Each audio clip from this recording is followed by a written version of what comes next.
You don't know what it feels like to tell the world, to tell the people you care about, that you have to do something and then fail. John Cena, WWE's franchise player. The man who carried the company for over a decade, putting on countless classic matches and entertaining millions worldwide. But in 2012, the story was different. It was a year that tested his legacy and made fans question if Cena's time at the top had finally run its course.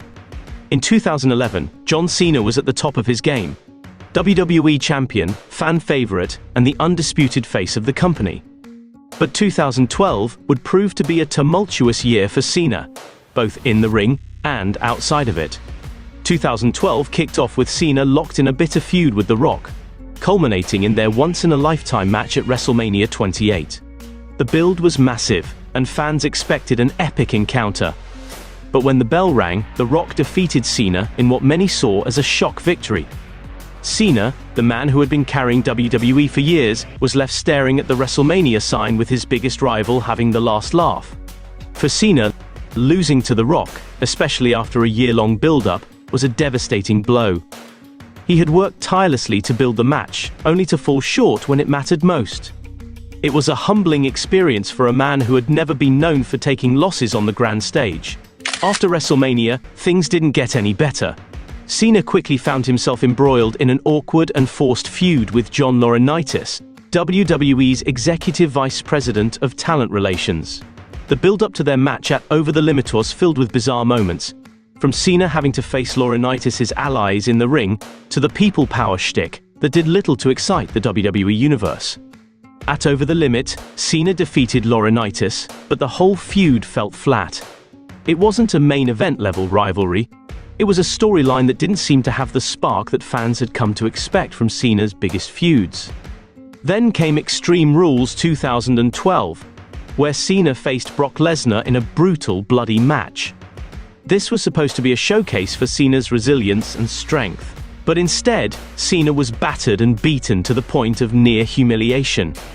Lesnar dominated him, and despite Cena's heroic effort to rise, the match ended with Brock leaving Cena in the dust. While Cena did manage to win the match, the damage was already done. Lesnar looked like the true star, leaving Cena to once again play second fiddle. The match was one-sided and left Cena looking more like a punching bag than the indomitable hero fans had come to know. Like I said earlier, a man can own up to his flaws. I've been here 10 years, I had one bad season.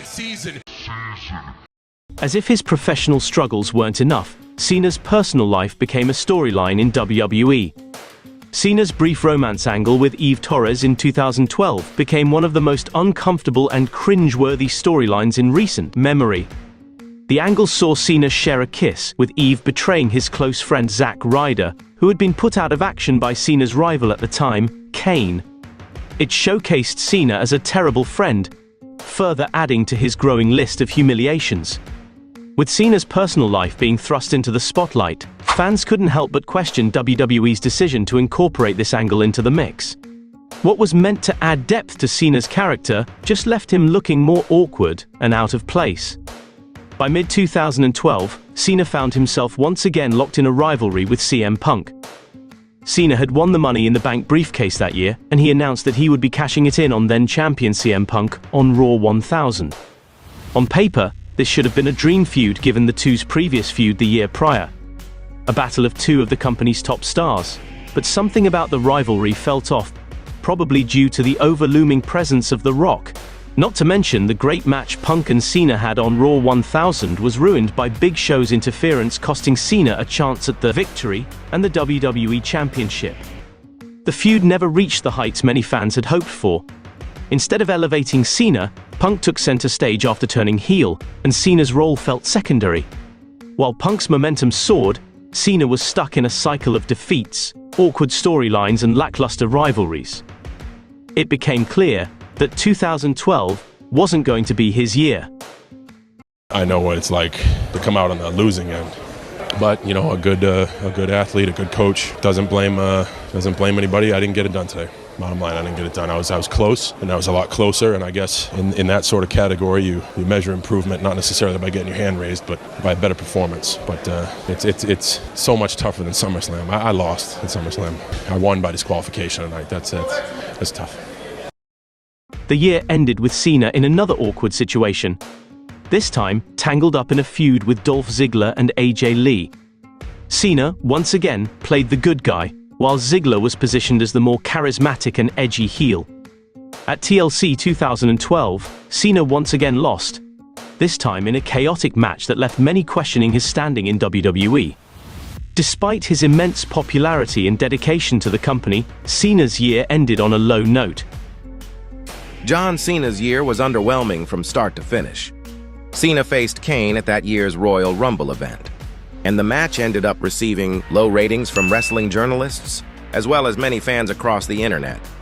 Out of the 12 pay-per-views that WWE had, Cena wrestled in 11 of them and only won 4 times, giving him a win percentage of 36%, which was far from the norm of WWE's Golden Boy. The losses kept piling up. Cena around that time was no longer the undeniable force he once was. John also started to gain numerous injuries that sidelined him for a portion of the year, something that was rare to see from him. There were also rumors that he was supposedly meant to turn heel after his loss to The Rock at Mania, but it was stated that management ended up having second thoughts and decided to scrap the whole idea. This could have maybe been beneficial for John, given that he had become a figure that many fans were growing tired of. It wasn't for a lack of effort. Cena tried to make it work, but 2012 just wasn't his year.